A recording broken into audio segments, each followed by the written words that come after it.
Hello everyone, welcome back to my YouTube channel, or if you're new here then welcome. I hope you're all good. You'll notice I am sat here with a microphone. It's connected to my camera and there's a reason for that. Obviously if you watched my last video, last week's vlog, then you would have heard the little announcement about the podcast and the fact that it's something we are no longer recording. And there were so many lovely comments on that video about me continuing to do a podcast and continuing to talk about sort of topic-based things. So I just thought, why don't I actually bring that to my YouTube channel? So I thought I'd sit down and do a little test for that today. Obviously it's Sunday and Sunday is normally a vlog day, so they won't overtake my vlogs, but if this is a kind of thing that you want to see, then I will make them an additional upload on another day of the week. So it's something that you can basically just play the audio of, kind of like you would a podcast without you actually having to sit down and watch me, because I'm not actually doing anything. I'm just sitting here drinking a cup of tea and chatting about life. So with that being said, please pause me right now, go and get the kettle on, go and make yourselves a cup of tea, a hot chocolate, a coffee, whatever it is that you want to drink. Of course I have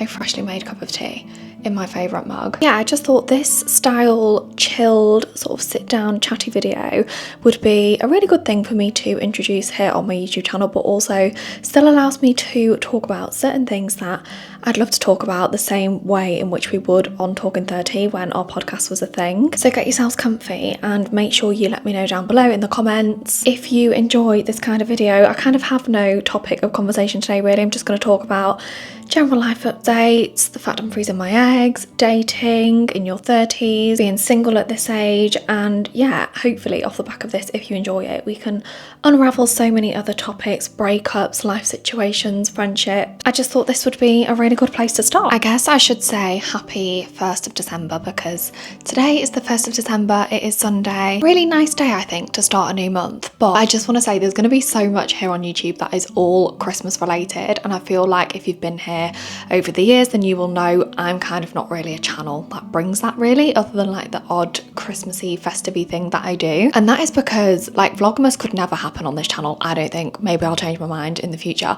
but I am not a Christmassy person. I am not somebody that enjoys to like the full extent this time of year and what it actually is, and that is because I don't know if anybody can relate, but I have quite a lot of grief trauma.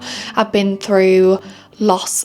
Why am I getting why is there tears in my eyes, please? Oh my god, me being emotional is a whole other thing we're going to come back to at some point in this video, but let me just compose myself.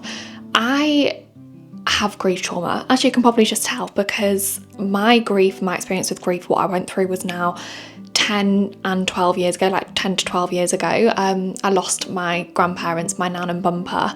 Bumper was my granddad, it's what we called my granddad before I named my dog Bumper. For anyone that doesn't know that, I appreciate it's often confusing. We sometimes say human Bumper and dog Bumper in this family, just so people don't get confused if we're ever talking about him. But yeah, my nan and Bumper, they were my mum's mum and dad. It's been a long time now, it has been a long time, but when you have like grief trauma and it's something that you've been through and it's something that always stays with you, and you know, maybe with grief is something we can talk about at some point, you know, during this series as well, but it's something that you just grow around and you have to just live with, and it's nothing that ever really fills that void. But anyway, I feel like December and Christmas is a very family orientated thing. Like it's a big thing where families get together. Christmas Day is a huge thing for certain people, and for me it's never been the same since I lost my nan and Bumper, basically is what I'm trying to say.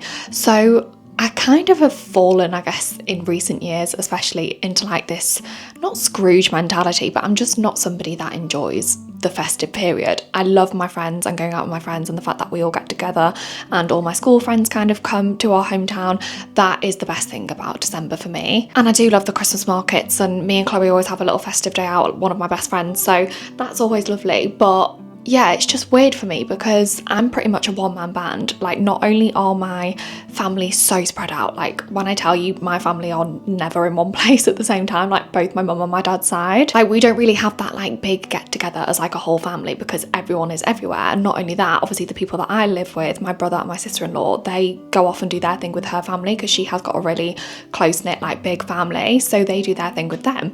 So Christmas for me, other than like Christmas Eve when my mum gets here and she spends Christmas Day with me, is just something I I'm never particularly bothered about. I really do hope that if I get to have my own family one day, that will change, because I'm sure having children at this time of year is super special. Yeah, Christmas has just never really been my thing for a long time now, and I've always been like really open about that. I've always spoke about that, but I just want you to know, like, if you're not a big December and big festive and big Christmas person, it's totally fine. Like, it's really not a big deal for you to be doing something Christmassy every single day of December and putting your tree up midway through November. Like, my tree probably won't I was gonna say it won't go up. I don't think I put a tree up last year. I have got a tree, obviously it's in the loft. Maybe I'll put it up at some point. I feel like when you already are in that situation in December where your family's everywhere, you know, you've kind of got something linked to the way December used to be, and it kind of doesn't make you feel the same, like if you've lost somebody close to you. And then on top of that as well, if you are a single person, and like I say, if you're a one-man band, I think it's completely different again, because you don't even have like a significant other to be doing like a gift swap with, or like doing cute little like couplesy things with. So I feel like if anybody can relate to that, then I just want you to know it's totally fine. So that is why, basically, what I'm trying to say is I don't really do Vlogmas. Hopefully that will change in the future, but I don't really do enough festive things for me to put a Christmassy vlog out there once a week during this month, let alone every single day like people do. I love watching them, don't get me wrong, because I feel like it's lovely, but it's just not me. So if anybody else is like me and almost needs an escape from that, I guess, then this is your place to be on YouTube in December, because it's not going to be an overload of Christmas. It's just going to be the odd little thing here and there in my usual weekly vlogs. I'm trying to think what I've actually got to update you on. The only thing I can think of right now, since we did a last little update, is that I still have no period. I'm still waiting for my period to arrive. If you don't know, I recently went for, well, I say recently, it was a few months ago, I went for a fertility test, and that is because somebody messaged me. I've been talking about this on Instagram a little bit as well, but mainly here on YouTube. But somebody messaged me, I literally read it last night, saying, oh, I've been here for a while, to the point where I remember when you said that you never thought kids was on the cards for you, and you never thought having children was like your thing in life, and like you were almost certain that that wasn't going to happen for you. She was so sweet, and she was like, it's really nice to see that like actually you can talk about things like that openly, and you can openly change your mind. And that is so true. Like, we are not trees in life. We are not stuck. We do not have to make one decision and stick with it for the rest of our lives. I kind of was set on not having like babies and that kind of thing in my last relationship, and weirdly, which is classic me because I'm back to front, but as soon as I've come out of that relationship, and now the thought of like my next person being like my forever person, I think actually maybe I would like to be a mum someday. Maybe I would like that for myself. And it's weird because it definitely depends on your environment and the situation you're in, because in my last relationship I definitely couldn't have pictured that for us. So I feel like that is kind of where that stemmed from. Whereas now that I'm single, I'm like, oh, okay, maybe I would like that someday. But obviously I turned 30 earlier this year. I turned 30 in April, and I've kind of always had questions around my fertility personally, because I don't know, I just always had this really weird hunch. I've always said it to my mum. My mum's always like, Ash, like, you just don't know. Like, nobody ever really knows until like you have the person where you start trying with. And I guess she's right, but I don't know, something this year just told me, look, you've kind of now had a bit of a turn in the page, a bit of a corner turned, and you're thinking about maybe doing this someday. Just go and get checked. So long story short, one of my close friends and I went to a fertility testing event. Off the back of that, my hunch was confirmed. And my hunch kind of started from, I've never had a scare. When I tell you, I've never even thought, fuck, I'm late on my period. Well, I've not had periods for a long time, which we'll come back to, but even in like my younger, like when I first started having sex and like my first boyfriend, like I never really had a scare that I've experienced some of my friends have, like, fuck, I'm 3 days late, like I need to do a test. So for me, somebody who is 30 and obviously has been sexually active for years, I just thought, not is that weird, but like, I don't know, I've just never even had that feeling about my body. And then I just always had this gut feeling. So my hunch was confirmed anyway. I can't remember the exact numbers, but your AMH count at this age is supposed to be something like 24.13, and mine was like 5.24. I say I can't remember exact numbers, but I've got a really weird brain when it comes to numbers, so they probably are exact. But yeah, mine was super low. So the company that I did the testing with, they basically said to me, look, if you are wanting to have children someday, then we definitely think egg freezing right now would be a great option for you. Now, the first step in that has been coming off the pill. I have been on a contraceptive pill for over a decade. So for over 10 years, I have taken a contraceptive pill, and I used to take the one where you take it for 3 weeks and then have a week off, and then you have have like an induced period as such. And then about 6 years ago, I switched to the mini pill where you take a pill every single day and don't have periods. It's always worked for me. I don't have anything bad to say from being on the pill. Like, I always had a great experience, and clearly it worked because I hadn't fallen pregnant. So for me, the success rate of the contraceptive side of it was perfect. However, I haven't been sexually active for, well, I've been single for, my ex and I broke up in May 2023. So May, June, July, August, September, October, November. It's been a year and 7 months. Like, wow, that is the wild, wild west, because how has time gone that quick? But yeah, I've been single for like coming up to 2 years, I guess you could say, you know, in the spring. And I haven't been like regularly sexually active at all. Like, at one point I'd go as far as saying I was celibate. So I kind of wish that I'd just come off the pill as soon as I came out of that relationship, because I didn't think it would take my body so long to come on a period, and I can't do anything about freezing my eggs until I have my first period and my cycle can regulate after taking the pill for so many years. So that's kind of where I'm at. So as soon as I have my period, I'll be able to start making note of my cycle and my symptoms in my cycle and getting to know my body. And then after about 3 months of my periods being back, I can go for a pelvic scan, and then I can start medication. You have to inject before you go for egg retrieval, and then I can actually have the procedure where hopefully they can get 10 good eggs and keep them frozen for as long as that may be. It's obviously at a cost, and then you have to pay a certain amount to keep them frozen every single year. Yeah, it's just crazy, because did I ever think I would be 30 and be in this situation where I don't have a partner, I'm not even dating anybody? I'm now thinking, fuck, I need to freeze my eggs in case I do want to have children. And then I got it confirmed that actually my egg count is a lot lower than it should be. And it's just mental. Like, these things are just not commonly spoken about enough, in my opinion. And I really wish I heard somebody openly talk about it in the way in which I want to. So that's kind of where I'm up to with like the fertility journey at the moment. I'm still waiting for my period, and I kind of have had like the odd period pain, and like I had like a bit of spotting for one day, but it's definitely not a period, and it's just mad. I've not had a period in so long. I don't even know if I want to use tampons. I don't know what the hell I'm going to do when that period comes, but I've been using an app called Flow, which my friend recommended to me just to like make note of like cramping symptoms, change in discharge and that kind of thing. So I'm kind of tracking on that at the minute. But as soon as it comes, I will bake a cake and I will celebrate, because I just want to get the ball rolling with freezing my eggs, and I cannot do that until Mother Nature graces me with the presence of a period. Coming off the pill so far has made me so emotional. Like, I cannot even describe. I thought for the last like 3 years that I was an ice queen. I genuinely thought, feeling shut off, I don't cry over anything, like, other than Bumper. Like, he makes me cry every day because he's just the best thing ever. But other than that, like, even when I went through my breakup, which was not nice, like, it was horrendous, I didn't cry half as much as I expected myself to want to. And now that the pill is like obviously coming out of my system, it's been 5 weeks now, I think, since I haven't taken it, I cry at everything. I'm a celeb, Sex and the City, Friends, and I've watched Friends on repeat for the majority of my adult life. I'm even crying at things on Friends.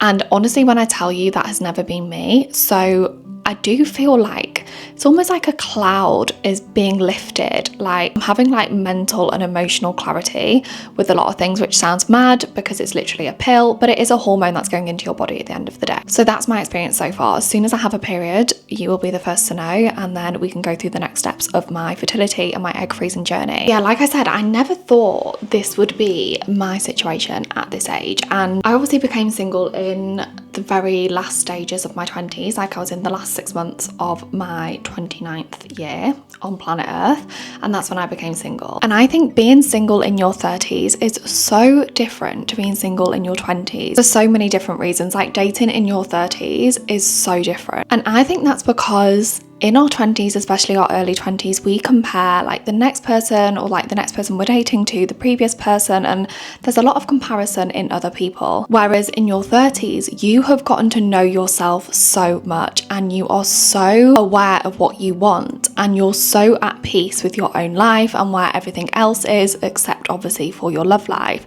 that when you are dating, you're kind of comparing being with that person to to your own peace. Like, you're comparing the potential of being with that person to your own solitude. And that is why it is so different dating in your 30s, because you, like I say, know exactly what you want, and you are really looking for somebody to add value to your life. You are looking for somebody to bring you peace and not problems, because everything else is ironed out. Like, you're all good. And because you're all good, and because you've gotten to know yourself so well, you know exactly what you want. And it's kind of like you aren't willing to waste your time on anything that isn't that. You're so sure of who you are that you're then so sure of who it is that you want in your life. And that obviously comes with its challenges, which is why I guess dating at this age is so much more difficult, because not only is the pool essentially a lot smaller, especially if you're not in London. I feel like London's a completely different kettle of fish. One of my really close friends hasn't long moved there, and there's millions of people in their 30s still dating, still not really looking to settle down. Like, it's a completely different kettle of fish. Now, I am from a very small place. Like,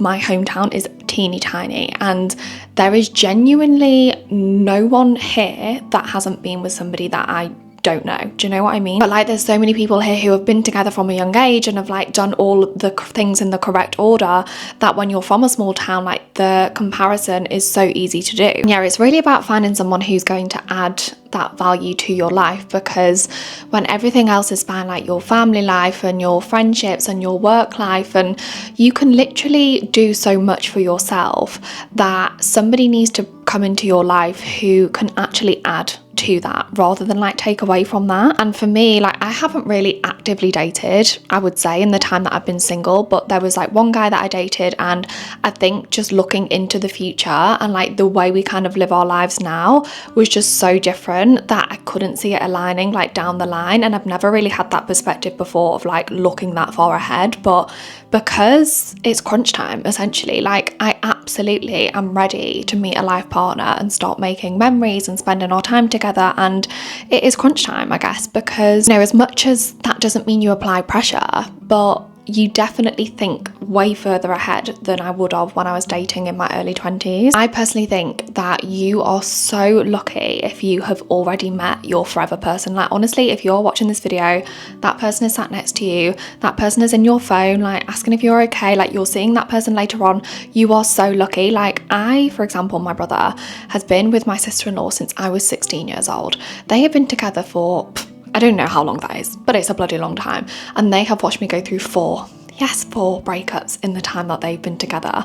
And that is just a perfect example. Like, we're brother and sister. He's had it one way in relationships. I've had it the complete other way, where it's just not worked out for me. He literally hit the jackpot on the first go. And that's just life. Like, it really is just the card you get dealt. And, you know, it's never a case of feeling sorry for yourself or being like, God, I wish that was me, because at the same time, it is so exciting that I don't know who that person is yet, and it's so exciting that I'm yet to go through all those early stages with that person. But at the same time, there is so much happening around you at this age where you think, fuck, in comparison to when you're in your 20s, people getting engaged left, right and centre, weddings happening. I know people in my life who've got like 4-year-olds, like they had babies 4 years ago. I know people who've been married for like 3 years. Like, it is actually mental at the age of 30 and in your 30s how different lives can be in comparison from one person to the next. And it's a beautiful thing, because if everyone was exactly the same, everyone's stories were exactly the same, it would be a boring fucking world to live in. But of course, it absolutely makes you think,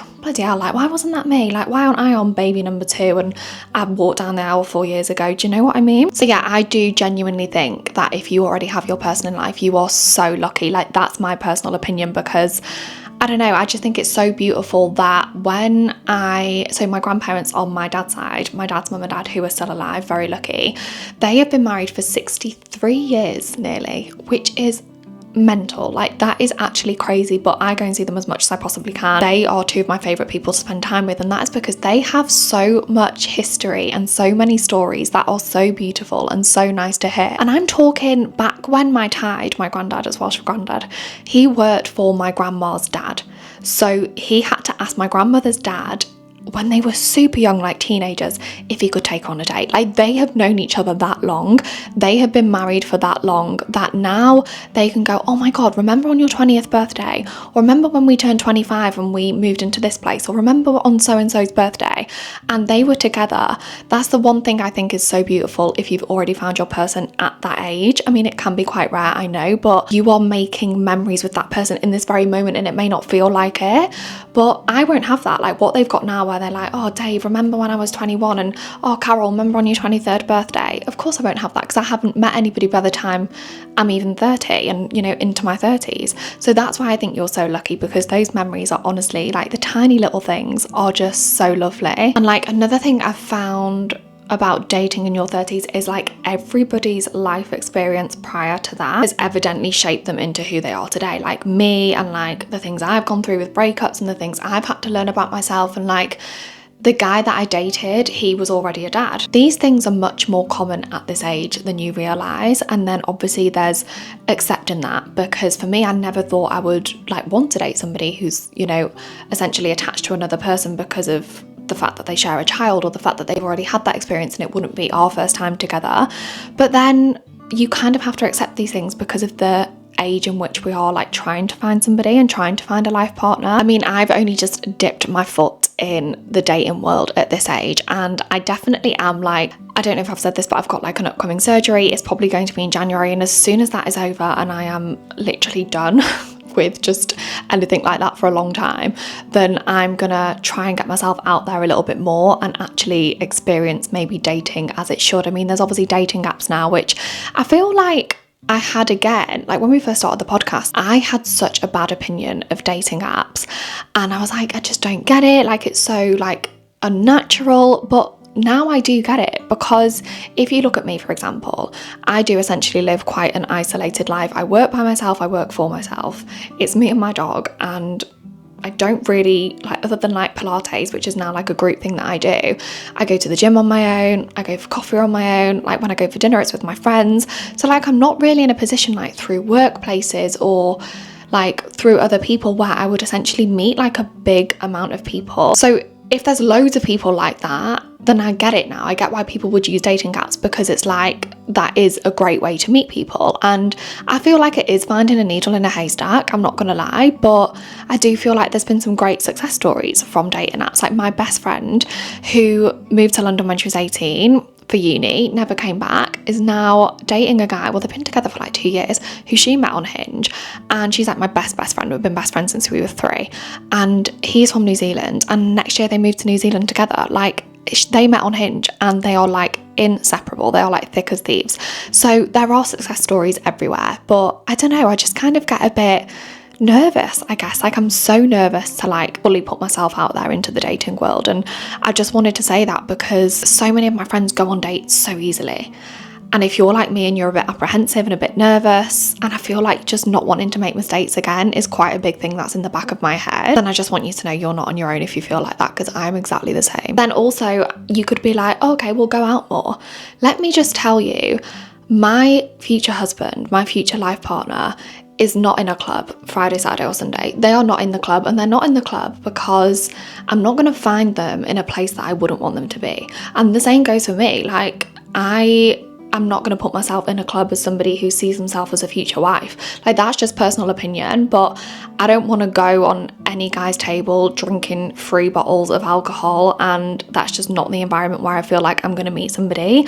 Maybe back in my 20s and early 20s, then absolutely. I feel like you'd both meet at the same age and like it's the same kind of thing. But if you're in the club at this age, for me, it's just not where I think I'm going to meet somebody. Like, I've got like one of my close friends loves going out. Like, she lives in London and the nightlife there is obviously insane, and she loves going out. But I always say to her, you're not going to find your husband in the club. Like, I hate to break it to you, but you're not. I feel old as fuck in the club, for one. And for two, it's just not where I'm going to meet my person. And the only reason I'd put myself in that situation as somebody who's only got like 1 or 2 single friends, it's not like there's a big group of us going out because we're single, completely different. Most of my best friends are in, you know, solid relationships, engaged, married, with children, so they're not going to be coming to the club either. Like, we do nice dinners, and completely different. If I met my future husband at a place where I was having a nice dinner or a nice lunch or brunch with the girls, completely different. But I'm telling you now, they're not in a place I wouldn't want them to be, which is the club on a Friday, Saturday or Sunday. So going out isn't the answer either. Like going out and getting pissed is not the answer either. Maybe I need to take up golfing or something, or take up something where it's more of a male dominated environment for me to meet somebody. But it's just funny, isn't it? Because it's like, where do you meet people? That's the exact same as making friends. Like making friends at this age where you're not forced to be in situations like school groups or work colleagues is an exact example. As we get older, you're not really forced to be in any situations around other people. So making friends and making new relationships, I can totally see why dating apps like Hinge, Raya, Bumble are so popular and so successful, because it is a great way to meet people. Do I think it's the way I'm going to meet somebody? I don't know. And I've kind of voiced this before, but I feel like deep down my person is somebody that I already know of, have already brushed shoulders with, have already shared rooms with. I've just got this weird feeling that there's some sort of like invisible string theory going on with like me and whoever my future partner is. Bit delusional, I know, but if it was somebody completely new to me, or somebody that didn't have any mutuals, or was just a complete random meet and I was like, yeah, you're the love of my life, that would shock me. This is the longest I've been single. Coming single when I was 29 is one of the biggest challenges I've faced in my life, because I genuinely took a long, hard look at myself and the life I was living and the things that I thought were important to me, my values as a person. And I really had a huge reset, more so recently, like when I first became single, you know, went to the Maldives on with sharks and did all like random stuff like that. And I feel like we get programmed into like going out a lot and filling our time, but really a lot of the work when you're single is in here, and it is so important to do that inner work. I have people in my life who avoid that, and I see people who avoid that, and you know, it's something that I feel like is really important for you to work on, because I needed to work out why history was repeating itself. I don't mean history as in like going for the same kind of person and the breakups being for the same reason, but I mean the breakups, just full stop. And that is because, and I've said this before somewhere, but we often confuse our type with our pattern, and actually it's not a type of person we're going for, but it's the values in that person that are making us end up in the same situations where we're reaching for that kind of person repeatedly. And what happens when you go for something that you already know and has let you down before, you get let down again. So I really needed to like erase everything I knew, or what I thought I knew about my type and what I wanted in somebody, because it wasn't working for me. And I've really, like the last 6 months especially, done so much inner work when it comes to that. And it's so easy to fall into the whole, oh, I don't trust men. Like I don't trust men. Like he hurt me for this reason, he hurt me for this reason. But what I didn't trust until recently was my judgment of men. And that is why you kind of need to flip the perspective. Like it's not them, like they are who they are, that's on them.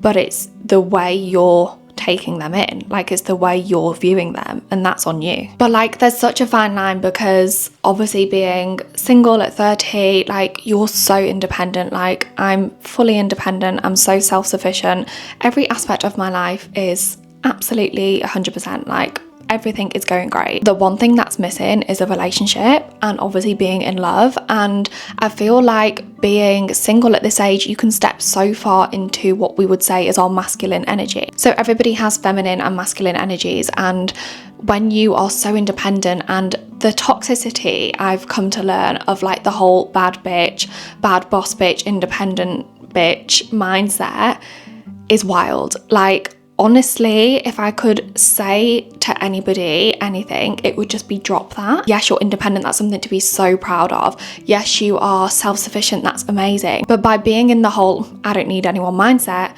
you are quite literally attracting people who can't do anything for you, because you're giving off the energy that nobody needs to do anything for you. And that is something I've really had to learn lately, because I stepped so far into my masculine energy side where I've just been like a one-man band and doing my own thing. Like I stepped so far into my masculine energy side, and actually I want somebody. Like I've been giving off this vibe that I don't need anyone, and because I've been giving off a vibe that I don't need anyone, I haven't been attracting anybody.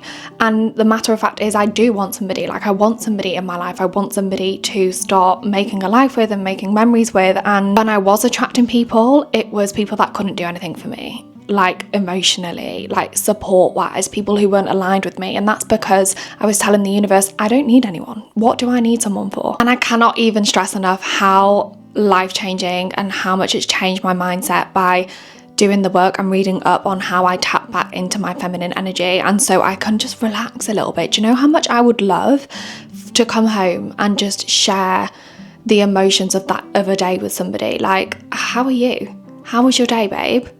I would love that. Like, I don't have that conversation with anybody, and that's a bit of emotional relief, like being able to just relax a little bit, like, oh, don't worry about sorting that, like I've got it covered, or don't worry about booking that, I've already booked it. It would be so nice. That would be so nice. But by being like, yeah, I've got it, I can do this, I can do that, I can do everything for myself, which I absolutely can, but I don't need to repeatedly go on about it, because then maybe people feel like, well, I don't need to do anything for her because she's got it covered, when actually it would be so nice for somebody to do something for me. And how nice it would actually be if somebody could come into my life who is so in their masculine energy that actually I get to go more into my feminine side. That would be absolutely lovely. So I think our energies and what we give off are so important when you're single at this age. I read a book called The Goddess Path by, I think her name's Kirsty Gallagher, I want to say, and that was such a good book when it comes to like the deep background of our energies, feminine versus masculine, and our divine feminine energies as well, and like the dark feminine. There is so much to it. That's a really good read if you're a complete beginner like I am, but also if you feel like you're single and you've tapped so far into your masculine side, even in relationships. Even in my last relationship, like I didn't have a person that did a lot for me when it come to like the relief of life, because I was like, that's all right, I got it, I can do it, like, yeah, don't worry about it. When actually, no, it would be so nice for you to just take that one bit of pressure off me, or that one thing that I don't have to think about, and then it allows me to think about something else, or it just allows me to just relax. Like, that is honestly something that I'm really going to be looking for in somebody. And that's not to say I want someone who's going to do absolutely everything for me, because no, like that is my worst nightmare. There needs to be a good balance. I definitely feel like I'm at an age where I would quite like to just chill a little bit with certain things in life, and it would be nice if somebody could step up and like share those things with me. But that's just perspective. Like, that's just something that I kind of touched on Instagram a little bit, and I kind of wanted to give more of a voice to that, because I had a lot of replies and a lot of people being like, whoa, like the way you just said that, when it comes to like, I'm telling people I don't need anything and I don't need anyone to do anything for me, so then that's all I'm attracting is people who can't do anything for me. People were like, whoa, like that perspective is wild. Like, it has changed my mindset on that so much, and I was the exact same. Yeah, it's all just perspective. Life is one big perspective. Even when I posted about, this is before I got my fertility test done, but I just posted, it was like a little video of me and Bumper, and I was putting him in the car after we'd been for a walk, and it just said something like, you're 30, you're single, you aren't even dating, you haven't had the chance to be a real mum yet, so for now you're a dog mum. Like, that was all it said. It was just like a cute little video, and somebody actually commented on that saying, do you know what, like, I never really thought about it, but I'm a mum of 2, I am your age, and sometimes I sit in the house and I think, God, I would just, like, with all due respect to her children, who I'm sure are incredible, but she was like, I just think, God, how nice would it be if I could just go out and just do whatever it is that I wanted to right now without having to pack 2 kids and a million things into the car before I even think about it. And she then said, I always have days like that, but I never look at it from the other side, where somebody is my age, single, and is longing for that, like longing for a life partner and potentially starting a family. She was like, this has literally opened my eyes that actually I'm really lucky to be in my situation. And as much as, yes, I would love to just get up and not have, well, I don't want to say no responsibilities, because we're adults and everyone's got responsibilities in different ways, shapes and forms, but I guess dependence is what I'm saying. She was like, actually, no, I'm lucky to have these 2 things who need me. And it's so true. But then I'm also lucky. We're all lucky. Like, it's all about perspective. Anyways, I feel like I've been talking for ages, but guys, please let me know if you like this style of video. Like I say, it's not something you actually have to watch like a vlog. Like, you could just stick me on in the background and just have the audio playing. So it kind of does give podcast vibes, I guess, which, like I said, now that we have made the announcement that we're not going to be doing the podcast anymore, Megan and I, it is something like, the podcast for me was something I wanted to do for a long time. So stepping away from that has been like really shit for me. So I feel like I don't just want to stop there with like topics. Like, there's certain things in life that I love talking about. Like, breakups is a whole other thing that needs a whole hour-long video on its own. Like, while you guys can maybe talk about things that you've been through, and like I can read them out, you know, very podcasty vibes, but there's so much things that I love to discuss, because I feel like things like that should be discussed on the internet. And also I do have quite a lot of life experience, annoyingly, in things like breakups especially, and like I say, other things like grief, and like doing a lot of self-development and things that I've really learned this year that have really helped me mentally. Like I think my mental health this year has been like, it was up at the start of the year, then I had a huge dip for so many different reasons, and then I was kind of just like balanced, and then so much has happened with like my fertility tests and like having a bit of a panic and a bit of a like fuck moment that kind of made it dip again. And then I was like, right, sort your shit out, get yourself together and do the inner work. And I'd say how I'm feeling now mentally is the best I have felt. And it's mad because somebody commented on last week's vlog saying, you know, you're looking really healthy and like I've seen a change in you and you seem a lot calmer. And I agree, like I genuinely do agree. And then when I walked into the Look Fantastic event last week and I saw my friend Scarlett, who I've not seen in a couple of months, she was like, you look really healthy, like you look really glowing and you're healthy. And honestly, it's doing the mental work. Like I cannot even tell you, like you can go to the gym, take your vitamins, eat your vegetables, but what's going on in your head is ultimately what is going to give you like your best self and your healthiest lifestyle. And I cannot stress that enough. So I would love to talk more about like mindset and that kind of thing as well here in this little series. Like I say, it won't be on a Sunday because we will save those for vlogs in the future, but I just kind of wanted to run a little test and see if you enjoy this style video. But yeah, please let me know if you've enjoyed this. I'm going to pick up the camera and vlog over the next few days.